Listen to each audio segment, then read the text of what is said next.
Hello friend, आप सभी का स्टार्ट साइंस क्लास में तहे दिल से स्वागत है। तो आज हम देखने वाले हैं कक्षा 10 का हिस्ट्री चैप्टर नंबर आपका 4 है, भारत में राष्ट्रवाद।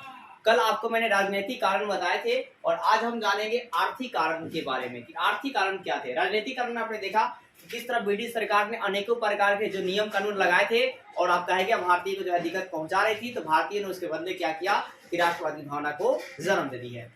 इसी प्रकार आर्थिक कारण में क्या होता है, तो किसानों से क्या हुआ है कि भू राजस्व वसूली करते थे। अंग्रेज क्या करते थे, किसानों से भू राजस्व मतलब जो टैक्स के रूप में मतलब भूमि का जो है टैक्स जो है लेते थे और वो भी टैक्स क्या ज्यादा लेते थे। और फिर एक ये टैक्स लेने की व्यवस्था क्या थी कि किसान जो है जमींदार को देता था और जमींदार जो है ब्रिटिश सरकार को देता था। जमींदार जो है आपका 11% रखता था टैक्स का और आपका 89% जो है ब्रिटिश सरकार जो है टैक्स रखती थी। अब है क्या इस व्यवस्था को क्या कहा जाता था, तो अस्थायी बंदोबस्त या इस्तेमारी बंदोबस्त व्यवस्था कहा जाता था। तो अस्थायी बंदोबस्त या इस्तेमारी बंदोबस्त क्या होता है कि जो टैक्स है मतलब भू राजस्व जो है वहां किसान किसको देगा, जमींदार को, और जमींदार किसको देता था, ब्रिटिश सरकार को, ठीक यानी अंग्रेज को देता था। और इसी व्यवस्था को अस्थायी बंदोबस्त या इस्तेमारी बंदोबस्त जो है कहा जाता था।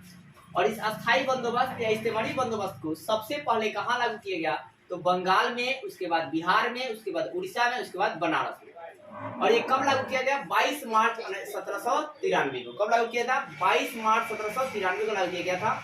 और उस समय किसके द्वारा लागू किया गया था, तो कार्नवालिस के द्वारा जो है लागू किया गया।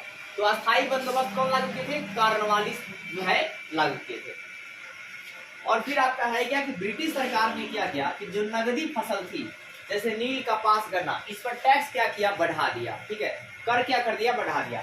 और ऐसे में जो नील उत्पादक किसान थे और कपास उत्पादक जो किसान थे वो बहुत ज्यादा दुखी हो गए थे। और दुखी होने के बाद ये जो है आपका राष्ट्रवाद में मेल भावना लगती है और ये अपने देश के लिए जो है लड़ाई लड़ते हैं।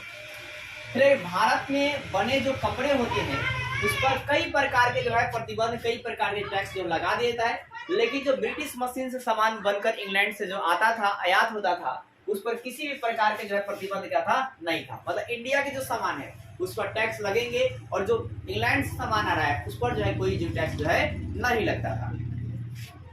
फिर ब्रिटिश सरकार ने क्या किया, 1882 में सूती वस्त्रों के आयात पर मतलब जो भी सूती वस्त्र आ रही थी उस पर क्या कर दिया, अपना कर क्या कर लिया, हटा लिया था, यानी कि अपनी फायदा देख रहा था। और 1857 के बाद भी, 1857 में भी पहले कई लड़ाइयाँ हुई और 1857 की भी बहुत भयंकर लड़ाइयाँ हुई, लेकिन अंग्रेजों ने क्या किया, दबा दिया।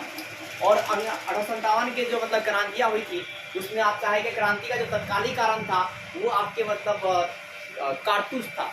और वो कारतूस जो है आपका मतलब कहा जाता है, अफवाह उड़ा दिया गया था कि मतलब वो जो कारतूस है वो गाय की चर्बी की और सुअर की चर्बी बने हैं।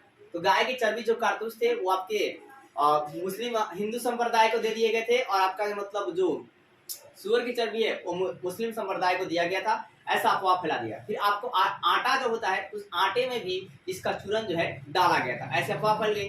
तो इस तरह क्या हुआ, पूरा हड़कंप मच गया। और फिर आपका है क्या कि इस कारतूस को जब मंगल पांडे को कहा गया खोलने के लिए तो वो उस कारतूस को नहीं खोले और इनकार कर दिए। जब अंग्रेजों ने दबाव बनाया कि उस कारतूस को खोलिए, उस गाय के मतलब कारतूस वाले को, तो उन्होंने नहीं खोला। उसके बाद उन्होंने क्या किया कि बंदूक अपने लिया और 2 अंग्रेजों को मार दिया। उसके बाद अंग्रेजों ने उनके पकड़ लिया और पकड़ कर क्या कर दिया, कुछ दिन बाद फांसी जो है दे देते हैं।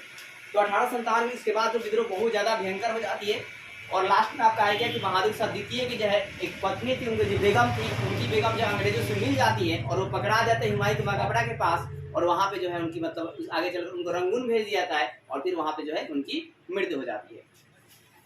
तो 1857 की जो है भयंकर क्रांति हुई थी और उसको अंग्रेजों जो मतलब बार बार उनको याद आता था। तो है क्या कि ब्रिटिश सरकार ने 1882 में सूती वस्त्रों के आयात पर क्या कर लिया, टैक्स को क्या कर लिया, हटा लिया। और 1857 के बाद भी कई प्रकार के विद्रोह हुए, जैसे है क्या नील विद्रोह। नील विद्रोह में आपको बिहार में बताया, चंपारण में नील विद्रोह कैसे होता, जबरन कैसे जो है ना किसानों से नील की खेती जो है किसान जो है करवाते थे। और जब किसी मिट्टी पर क्या होता है कि नील की खेती ज्यादा करवाई जाती है तो वो मिट्टी क्या होता है, बंजर पड़ जाती है। उस मिट्टी में आपका व्हाइट लेयर आ जाते हैं और वो दोबारा जो है खेती करने के लायक नहीं रह पाता है। फिर आपका है क्या पवना विद्रोह। इसी प्रकार अंततः भारतीयों ने सुनिश्चित किया कि लड़ाई के तरीके में थोड़ा शुद्धता लाई जाए और आंदोलन के जरिए हम स्वतंत्रता को क्या कर सकते हैं, प्राप्त कर सकते हैं। और आखिरी कर गांधी जी, सुभाष चंद्र, अनेकों मतलब राष्ट्रवादी लोगों मिलने के बाद क्या है कि आपका देश क्या होता है, आजाद हो जाता है। तो ये थी आपकी आर्थिक कारण। उम्मीद करता हूँ आपको आर्थिक कारण जो है समझ में आ गई होगी। और आपको वीडियो अच्छा लगा तो वीडियो को लाइक कीजिए और हमारे चैनल को सब्सक्राइब कीजिए और ज्यादा शेयर कीजिए। जय हिंद।